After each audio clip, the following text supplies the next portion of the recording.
नमस्कार, स्वागत है साहित्यिक झरोका चैनल पर। आज हम करेंगे फणीश्वर नाथ रेणु जीवन व साहित्यिक परिचय। देखिए, रेणु जी का नाम हिंदी साहित्य में एक जाना पहचाना नाम है। विशेषकर हिंदी गद्य साहित्य की समृद्धि में इन्होंने अपना विशेष योगदान दिया है। तो आइए आज इनके बारे में विस्तार से जानते हैं। देखिए, यहाँ पर मैंने इनकी तस्वीर लगाई है क्योंकि तस्वीर जब हम देखते हैं तो वो लंबे समय तक हमारे दिमाग में रहती है, तो उसके बारे में हमें याद करना थोड़ा आसान हो जाता है। इनके अगर जीवन की बात करें तो इनका जन्म 4 मार्च 1921 ईस्वी में हुआ और कहाँ पर हुआ था? बिहार के एक गांव में जिसका नाम था ओराही हिंगना। इसी गांव में रेणु जी का 4 मार्च 1921 में जन्म हुआ। अगर इनकी शिक्षा की बात करें तो भारत और नेपाल दोनों जगह ही इन्होंने अपनी शिक्षा प्राप्त की। 1942 ईस्वी के स्वतंत्रता संग्राम में इन्होंने भाग लिया और 1950 ईस्वी में जो नेपाल में क्रांति हुई थी उस क्रांति में भी इन्होंने भाग लिया या बढ़ चढ़कर भाग लिया। इसके साथ ही पटना विश्वविद्यालय के छात्र संघ में भी काफ़ी सक्रिय रहे और जयप्रकाश नारायण की जो क्रांति थी उसमें भी इन्होंने अपनी महत्वपूर्ण भूमिका निभाई। इन बातों से हमें ये पता चलता है कि प्रगतिशील विचारधारा के व्यक्ति थे या प्रगतिवादी विचारधारा से प्रभावित थे।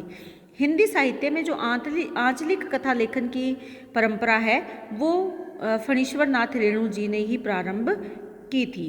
अब अगर सम्मान की बात करें तो इनको पद्मश्री सम्मान से सम्मानित किया गया था। और किसके लिए किया गया था? इनका उपन्यास है मैला आंचल, उसके लिए इनको पद्मश्री से सम्मानित किया गया।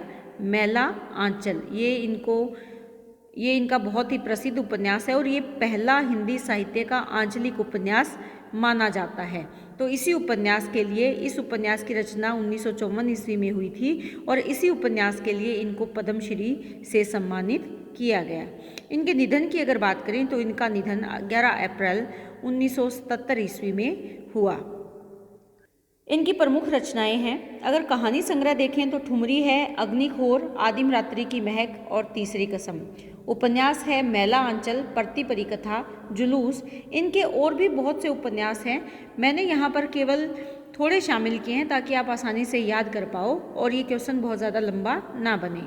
आप चाहो तो इनके अलावा और भी इनके नाम यहाँ उपन्यासों के डाल सकते हो या लिख सकते हो। रिपोर्टाज की अगर बात करें तो ऋणजल धनजल है, वन तुलसी की गंध है और नेपाली क्रांति कथा, ये इनके रिपोर्टाज है। रिपोर्टाज क्या होती है? एक तरह से रिपोर्ट लिखना किसी जगह की, उसे क्या कहते हैं? रिपोर्टाज कहते हैं। तो ये रिपोर्टाज है इनके ऋणजल धनजल, वन तुलसी की गंध और नेपाली क्रांति कथा। तो ये इनकी प्रमुख रचनाएं हैं, कहानी संग्रह, उपन्यास और रिपोर्टाज। अब अगर इनके साहित्य की विशेषताओं की बात करें तो सबसे पहले हम देखेंगे कि समाज का यथार्थ चित्रण। देखिए, रेणु जी ग्रामीण जीवन से जुड़े हुए कवि भी हैं, लेखक भी हैं, साहित्यकार हम कह सकते हैं कि साहित्यकार है क्योंकि इन्होंने सभी विधाओं पर अपनी लेखनी खूब चलाई है। तो उनमें अपनी सभी रचनाओं में इन्होंने समाज का यथार्थ चित्रण किया है। समाज जो अलग अलग वर्गों में बटा हुआ है, धर्म के नाम पर, जाति के नाम पर, संप्रदाय के नाम पर, राजनीति का जो प्रभाव समाज पर पड़ रहा है या समाज में नारी की जो स्थिति है, दशा है, पूंजीपति वर्ग और निम्न वर्ग का जो संघर्ष है, यानी समाज का जैसा उस समय समाज की व्यवस्था थी उस व्यवस्था का उन्होंने यथार्थ जैसा देखा वैसा चित्रण इन्होंने अपनी रचनाओं में किया है। दूसरा है साम्यवादी व प्रगतिवादी विचारधारा का प्रभाव।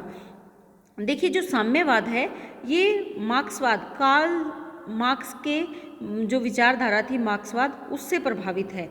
चाहे हम साम्यवादी की बात करें या प्रगतिवादी विचारधारा की बात करें, दोनों ही पूंजीपति वर्ग का विरोध करते हैं और जो जिस वर्ग का शोषण किया जा रहा है उसको आगे बढ़ने के लिए समर्थन करते हैं या उसके संघर्ष को महत्व देते हैं। तो इन्हीं विचारधाराओं से वो प्रभावित थे और इसका प्रभाव इनके लेखन साहित्य पर भी देखा जा सकता है। लोक जीवन का चित्रण।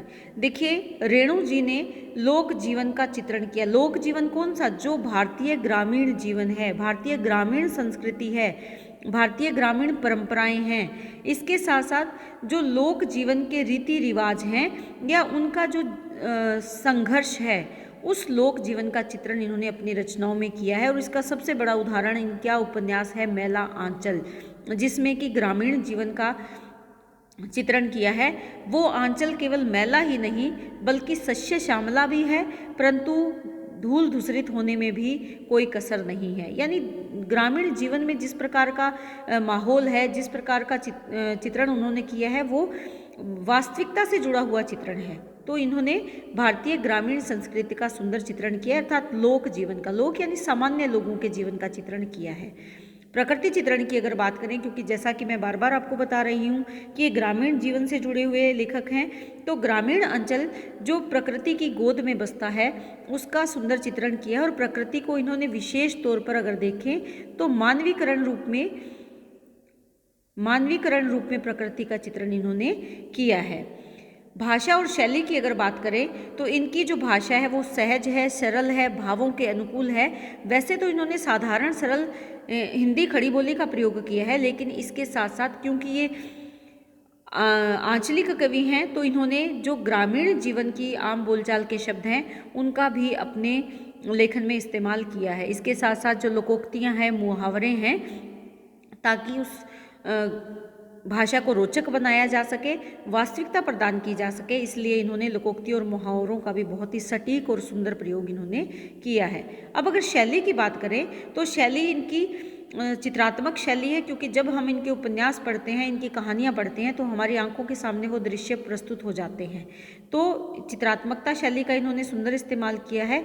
इसके साथ साथ भावात्मक व काव्यात्मकता का सुंदर इस्तेमाल इन्होंने अपनी शैली में किया है। इनका गद्य भी पद्य की तरह कोमल और हृदय को छूने वाला है। तो ये इनकी शैली है।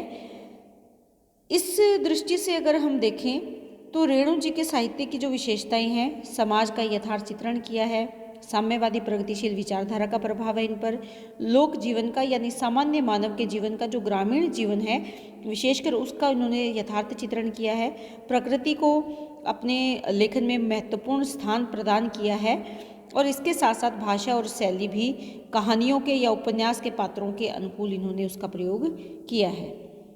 ये रेणु जी का साहित्यिक परिचय है जिसमें हमने जीवन के बारे में जाना, उनकी रचनाओं के बारे में और उनके साहित्य की विशेषताओं के बारे में। आप चाहें तो यहाँ पर और भी पॉइंट डाल सकते हैं, लेकिन जो महत्वपूर्ण है वो मैंने आपको बताए हैं। तो उम्मीद करती हूँ कि ये वीडियो आपके लिए उपयोगी सिद्ध होगा। बहुत बहुत धन्यवाद।